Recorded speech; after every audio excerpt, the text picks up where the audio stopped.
Lyra, voici le nom de notre héroïne. À la croisée des mondes nous raconte l'histoire de son combat pour la liberté, de son passage de l'enfance à l'âge adulte, dans un monde si proche et pourtant si différent du nôtre. Dans ce monde, chacun possède un démon, alter ego animal qui, durant l'enfance, peut prendre la forme de n'importe quelle créature. Le petit compagnon de Lyra se nomme Pantalémon et n'a donc pas encore pris sa forme définitive. Un jour, Lyra se voit privée de son compagnon de jeu, Roger, enlevé par les enfourneurs. Où l'ont-ils emmené? Que vont-ils faire de lui?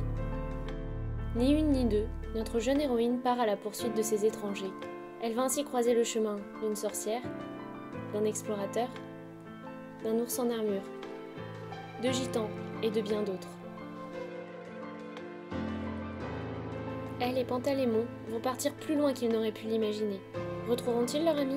Roger sera-t-il sain et sauf?